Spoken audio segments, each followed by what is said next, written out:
그들이 돌이켜서 어린아이들과 가축과 값진 물건들을 앞세우고 길을 떠나더니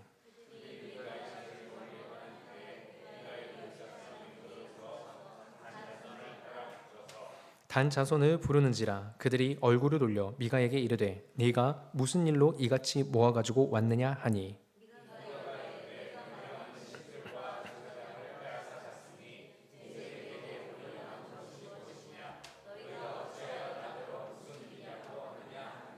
단자손이 그에게 이르되 내 목소리를 우리에게 들리게 하지 말라. 노한 자들이 너희를 쳐서 내 생명과 내 가족의 생명을 잃게 할까 하노라 하고,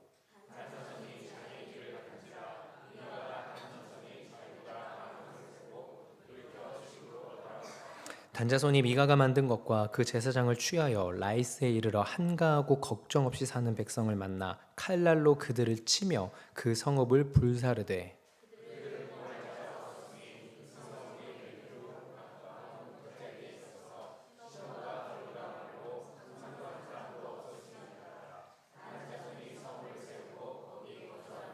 이스라엘에게서 태어난 그들의 조상 단의 이름을 따라 그 성읍을 단이라 하니 그 성읍의 본 이름은 라이스였더라.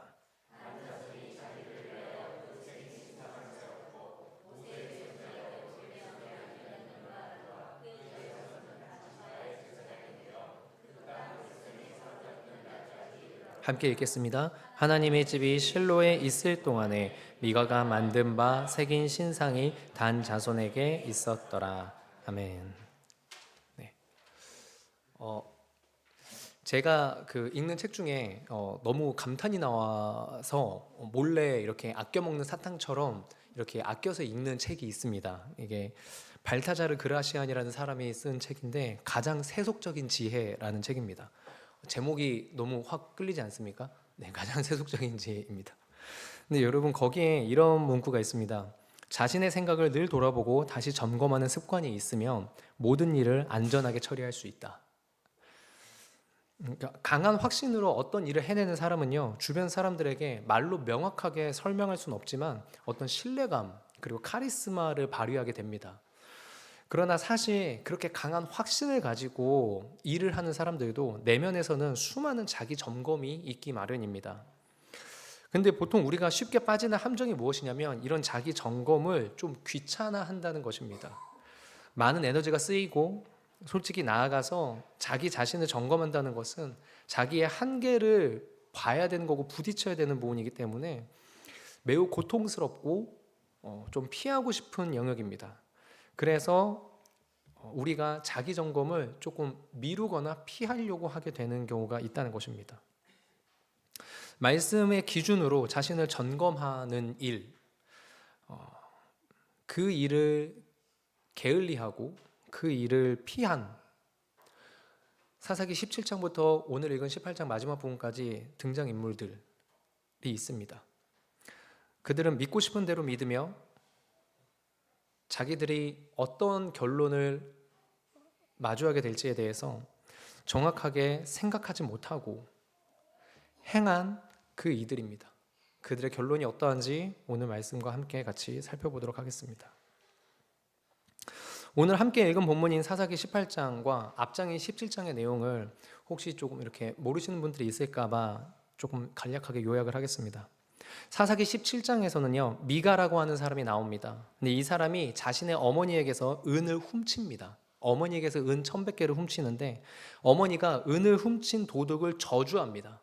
그러자 이 미가가 그 저주에 대해서 두려운 마음이 들어서 어머니에게 은을 돌려줍니다.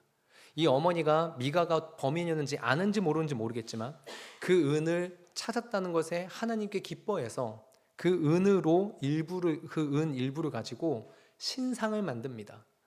그것으로 그 우상을 만든 다음에 하나님의 축복 받기를 원합니다. 그런 와중에 한 레위인 청년이 있는데 미가가 이 레위인 청년을 만나서 하는 얘기가 뭐냐면 너는 우리 집의 제사장이 되라 라고 해서 이 레위인 청년에게 초청을 합니다. 그랬더니 이 레위인 청년이 자기가 일할 곳이 없었고 그래가지고 돌아다니다가 이 미가가 어떤 조건으로서 달마다 은 얼마씩을 주고 먹을 것을 줄 테니 우리 집 제사장이 되라는 이 이야기를 좋게 여겨서 이 레위인은 미가의 집의 제사장이 됩니다. 그런데 한편 단지파가 이스라엘 12지파 중에 하나인 단지파가 자기들이 거주할 땅을 찾으러 5명의 정탐꾼을 보냅니다. 그리고 이 정탐꾼이 어느 지역으로 갈지 이렇게 돌아다니다가 미가의 집에 들렸을 때 은으로 만든 신상과 에봇과 드라빔 그리고 레위인 청년을 만납니다. 그래서 이 레위인 청년에게 단지파 정탐꾼 5명이 하나님의 축복이 있을는지 물어봐 달라고 합니다. 그리고 레위인은 평안히 가라라고 하죠. 그래서 이 정탐꾼 5명이 라이스라는 곳에 이르러서 그 지역 사람들이 평화롭게 살고 있고 군사도 별로 없는 것을 보고 자기들 땅으로 돌아가서 우리가 그 땅을 차지하자라고 이야기를 합니다.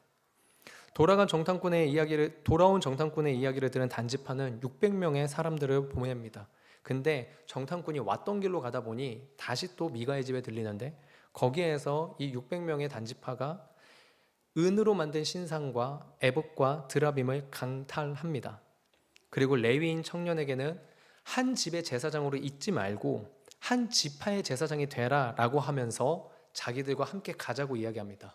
그리고 이 레위인 청년은 이 제안이 더 좋아 보여서 단지파와 함께 떠납니다. 여기까지가 우리가 읽은 본문 앞부분에 있는 내용입니다. 잘 이해가 안 되시겠지만요, 내용 자체가 완전히 혼돈의 도가니입니다.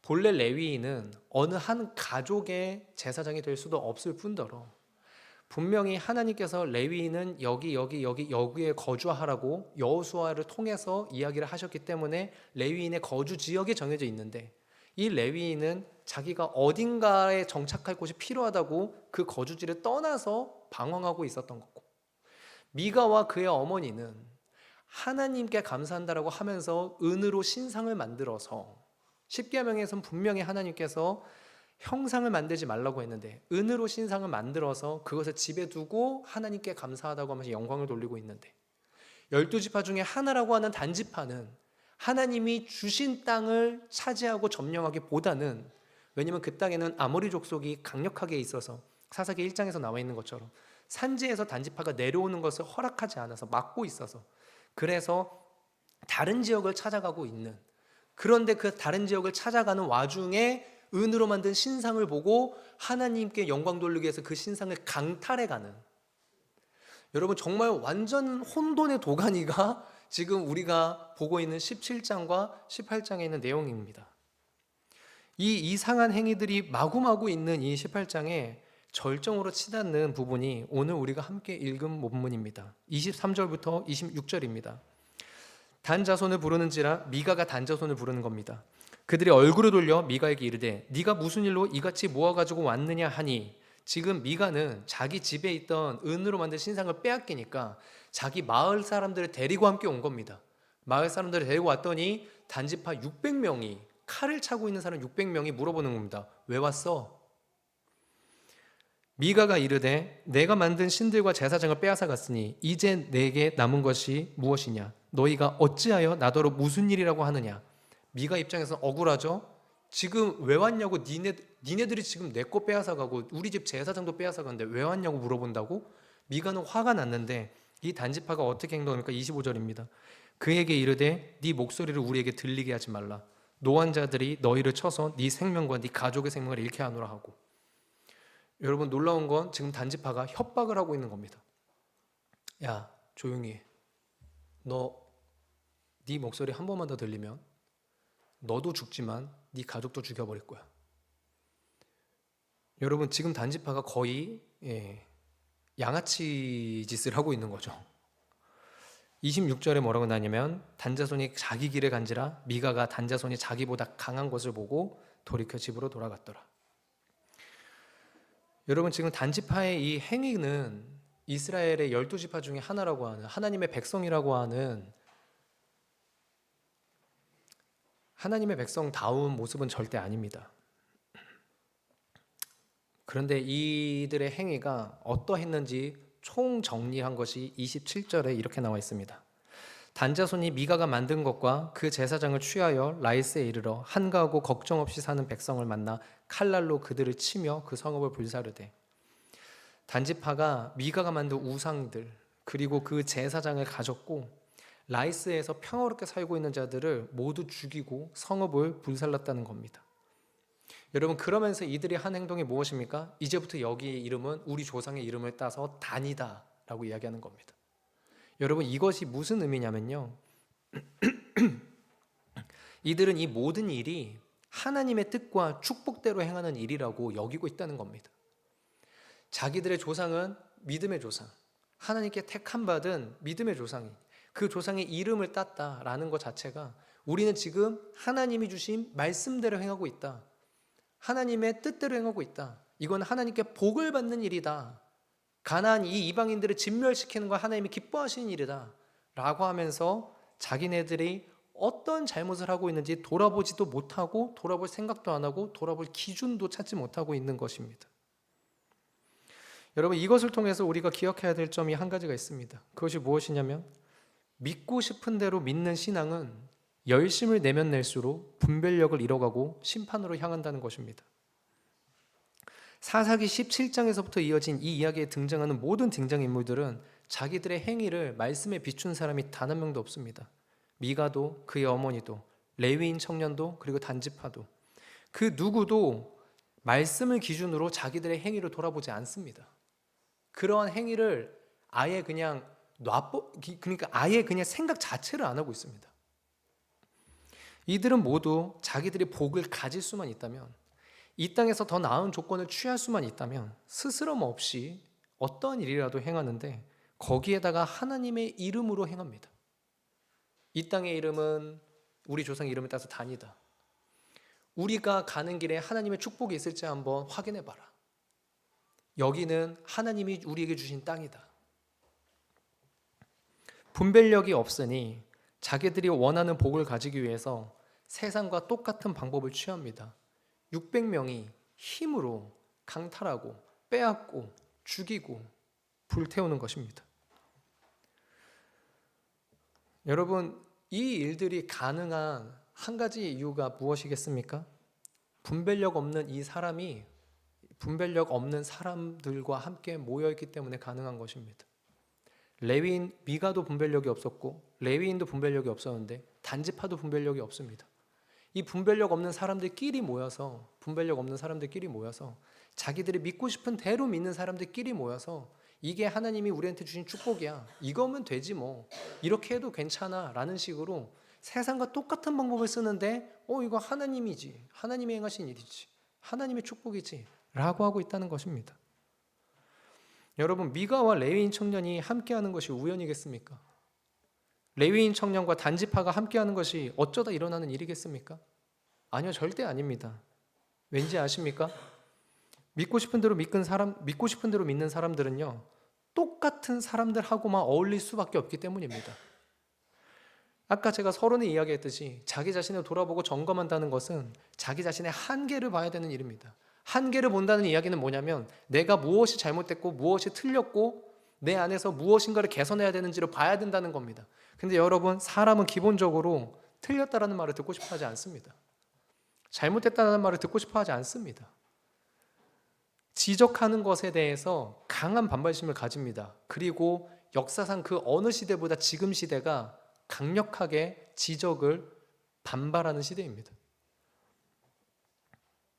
이런 사람들은 자기들이 잘못했다라는 지적을 듣지 않고 그래서 자기들과 비슷한 생각을 가진 사람들끼리 서로 어울리고 뭉치고 서로가 서로를 용납합니다.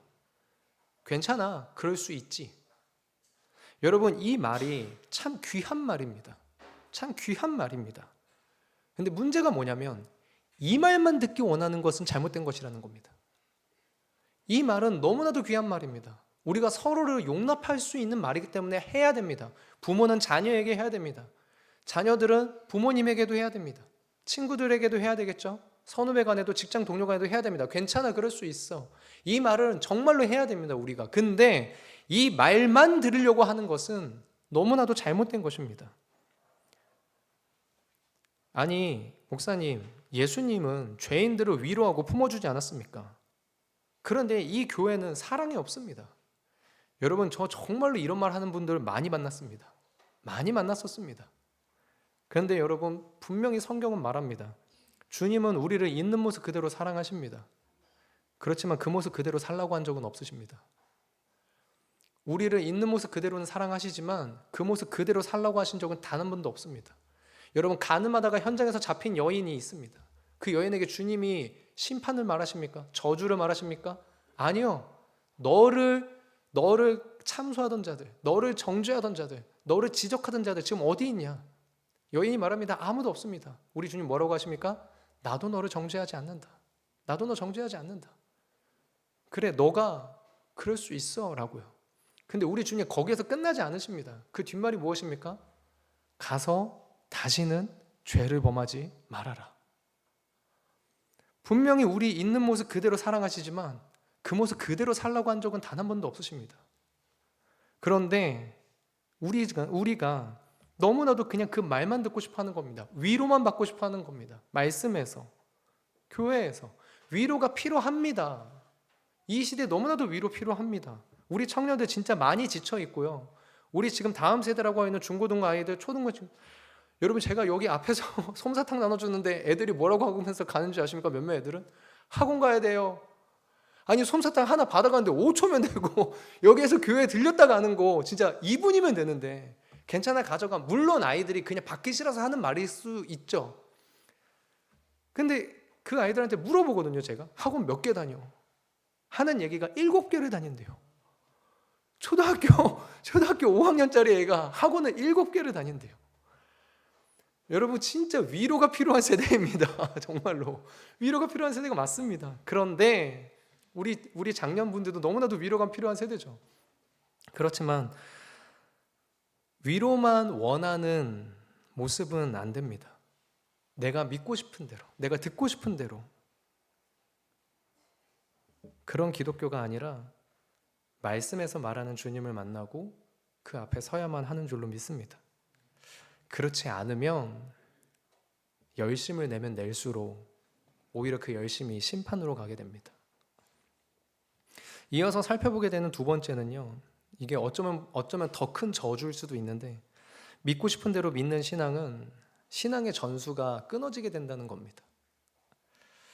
믿고 싶은 대로 믿으면 자기 자신만 심판의 길로 가는 게 아니라 자신의 주변과 심지어 가장 사랑하는 자녀 세대, 후대에까지 그 저주가 흘러가게 됩니다. 사사기 17장에서부터 등장한 레위인 청년에 대해서요, 사사기 기자는 정체를 언급하지 않습니다. 그런데 18장의 마지막에 이르러 그의 이름과 정체를 말합니다. 30절과 31절입니다. 단자손이 자기들을 위하여 새긴 신상을 세웠고 모세의 손자요 게르솜의 아들인 요나단과 그의 자손은 단지파의 제사장이 되어 그 땅 백성이 사로잡힌 날까지 이르렀더라. 하나님의 집이 실로에 있을 동안에 미가가 만든 바 새긴 신상이 단자손에게 있었더라. 이 레위인 청년의 정체가 무엇이라고 말합니까? 모세의 손자라는 것입니다. 여러분, 이게 참 우리 자신을 섬찟하게 하는 부분이지 않습니까? 믿고 싶은 대로 믿는 믿음을 가진 자가 누구인가 봤더니 모세의 손자라는 겁니다. 혹여라도 오해하지 마시기 바랍니다. 열심히 믿어봤자 내 후손은 그러면은 믿음이 전수가 안 되는 거네요. 아니요, 그렇지가 않습니다. 그렇지가 않습니다. 전혀 그렇지가 않습니다. 이것은 이 모세의 손자가 자기 부모 세대의 믿음을 스스로가 거부한 일 때문에 일어난 것이지, 우리가 아무리 노력해도 된다고 해서 안 되는 그게 아닙니다. 그런 차원의 것은 아닙니다. 믿고 싶은 대로 믿으려고 하는 그 자세가 어느 순간 이 모세의 손자에게 들어갔는지는 모르겠습니다. 그런데 성경은 분명하게 말하고 있는 포인트가 있습니다. 이 모세의 손자로 말미암아 단자손 전체가 우상 숭배를 하고 있다라는 부분입니다. 제가 선교단체에 있을 때 인천에 있는 한 친구에게 있었던 일입니다. 그 친구는 전교생이 한 500명 정도 되는 학교에 있었는데요. 그 학년 전교생이에요. 이 친구의 등수가 무려 490등 정도입니다. 여러분, 뒤에서 세는 게 가장 빠른 친구입니다. 여러분, 근데 이 친구가 공부를 안 하니 부모님의 마음이 어떻겠습니까? 그러던 때에 제가 있던 선교단체에서는요, 여름과 겨울에 수련회를 대신해서 컨퍼런스를 진행합니다. 그때 참여를 했습니다. 이 아이가. 그리고 마음의 변화가 생겼습니다. 나도 주님 주신 사명을 위해서 살아야겠다. 이 아이가 그 목표가 생기자 변하기 시작하는데 본래 머리가 좋았던 건지 아니면 그 학교가 전체적으로 공부를 안 하는 건지 참 신기한 일이 벌어진 게 뭐냐면요. 7, 8개월 만에 무려 전교 등수를 50등대로 올렸습니다. 이건 정말 말도 안 되는 일이죠. 그래서 학교에서도 당연히 난리가 났고 주변에 다른 교육기관 그 높으신 분이랑도 인터뷰하고 막 촬영 오고 진짜 엄청난 반응이 있었습니다. 근데 여러분 그때부터 이 친구의 부모님에게 욕심이 조금씩 생긴 것 같습니다. 매주 토요일마다 이 선교단체에서 5시간씩 신앙훈련하고 멘토링하고 교회에서 봉사활동하고 매일 저녁 1시간씩 기도에 참여하고 이 모습들을 보니까 부모님이 그냥 조금만 더 공부하는데 시간을 쏟으면 이 아이가 서울에서도 좀 상위권 대학을 갈 수 있을 것처럼 계산이 되는 거죠. 그래서 이 아이로 하여금 신앙훈련에 빠지게 하고 교회도 예배만 드리게 하고 학원을 가게 했습니다. 여러분 결과가 어떻게 됐겠습니까? 여러분 다른 사람은 몰라도요, 이 친구가 공부를 하게 된 마음의 동기는 사명을 위해 살아보고자 하는 거였습니다. 그런데 그 사명에 대해서 강조하고 그 사명에 대해서 계속해서 뜨겁게 불타오르게 하는 예배와 신앙훈련과 기도회와 봉사를 빠지게 하니 이 친구가 다시 공부를 안 하기 시작한 겁니다. 그러면서 빠르게 오른 성적만큼 빠르게 무너지기 시작하는데 불과 또 한 7, 8개월 만에 400등 밖으로 물러난 겁니다. 종종 그런 분들을 만나게 됩니다. 학원 열심히 보내고 과외 열심히 시키고 좋은 대학 들어가면서 하나님이 보내주셨습니다 하는 부모님입니다. 여러분 틀린 말은 아니겠습니다. 틀린 말은 절대 아니겠죠. 근데 그 자녀의 주일 예배, 교회 봉사, 수련회 같은 참여에는 열정을 다하지 않으시는데 학원과 과외에 최선을 다하면서 하나님이 보내주셨다고 합니다. 여러분 이게 문제가 되는 게 어느 지점이겠습니까? 이 자녀가 하나님이 일하는 방법을 어떻게 배우겠습니까? 어떤 식으로 이해하고 있겠습니까? 대충 예배만 드리고 내가 할 수 있는 모든 방법 다 동원해서 사는 게 이 아이에게는 하나님이 일하는 역사하는 방법이라고 배우게 된다는 것입니다. 무조건 학원 빠지면서 예배 드려야지 성경이 말하는 신앙생활이라는 말이 아닙니다, 여러분. 사사기 17장에서 18장까지 등장하는 그 모든 등장인물들 가운데요, 미가도, 미가의 어머니도, 모세의 손자도, 단지파도, 그 어떤 인물도요, 여러분 단 하나는 안 하는데 그게 무엇인지 아십니까? 하나님한테 물어보는 겁니다. 하나님한테 기도하는 겁니다. 여러분 이거 하나 안 하고 다른 거 다 합니다. 이거 하나 안 하고 다른 것을 다 하는 겁니다. 하나님의 뜻을 물어보고 기도하고 하나님의 말씀의 기준으로 씨름하는 이 행위 하나 빼고요, 나머지를 다 합니다. 군사 모으고요, 돈으로 해결하고요, 더 좋은 조건 제시하고요. 여러분 이 다른 모든 일들을 다 합니다. 단 하나 주님 앞에 엎드려 물어보고 그 말씀의 기준으로 씨름하는 거, 이거 하나 안 하고서요. 그런데 그런 이들이 17장 18장에 뭐라고 고백하시는지 아십니까? 이제 하나님이 내게 복을 주실 줄 아노라. 하나님이 행하셨다. 하나님이 함께 하신다. 이런 말들을 하고 있다는 겁니다. 다시 말씀드립니다. 학원 빠지면서 예배 드려야지 성경적인 예배라는 말이 아닙니다. 묻는 행위가 있냐라는 겁니다. 하나님 앞에 씨름하고 있는 모습이 있냐라는 겁니다. 자녀 세대가 그것을 보고도 모세의 손자처럼 될 수 있는 상황이 펼쳐지는데 이 모습을 보여주지 않으면 그저 믿고 싶은 대로 믿는 자의 후손은 어떤 길로 가겠습니까?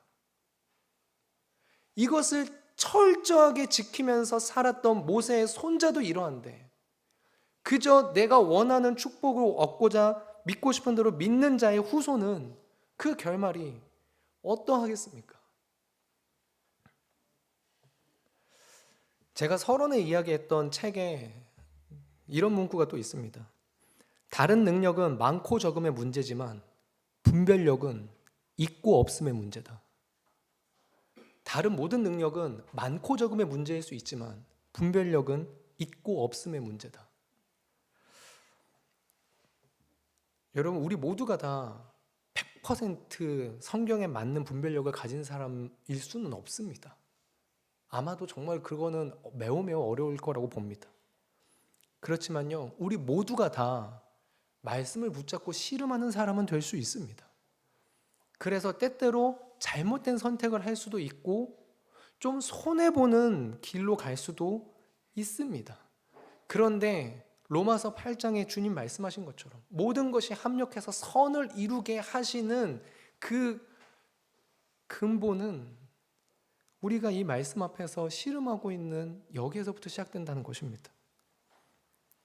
믿고 싶은 대로 믿는 게 아니라 말씀의 기준으로 나를 돌아보고, 그래서 분별력을 가지게 해달라고, 하나님의 은혜를 입게 해달라고, 그리고 우리가 그 안에 순종하게 해달라고 하는 그 씨름이, 그 몸부림이, 그 발버둥이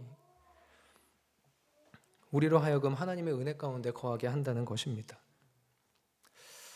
특별히 우리 은자교회에게 말씀으로 씨름하고 분별하고 우리를 돌아보게 하는 시간이 생겼습니다.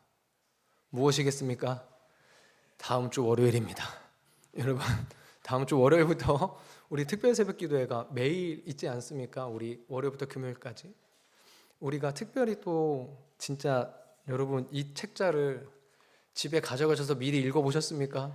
여러분, 제가 그냥 하는 말이 아니라 여러분 진짜 기대가 되지 않으십니까?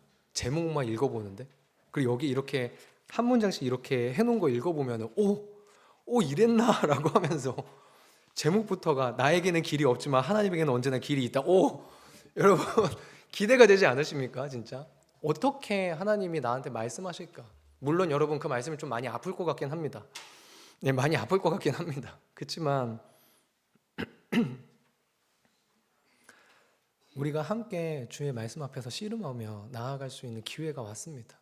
우리 모든 성도님들 진짜 우리가 그렇게 기도하는 그 시간을 나만 참여하지 말고 우리 자녀 세대와 함께하고 우리 또 다른 구역 식구들과도 함께 참여해서 우리가 그냥 믿고 싶은 대로 믿는 삶을 사는 게 아니라 진짜 말씀 의지해서 한번 씨름해보고 부딪혀보고 깨져보고 그리고 또 말씀 앞에서 실패도 해보고, 그런데 희한하게 하나님이 건져주시고 위로해 주시고 하는 그런 간증들이 다시 한번 뜨겁게 넘쳐날 수 있는 계기가, 그 시작점이 이번 특세로부터 일어나게 되길 소망합니다.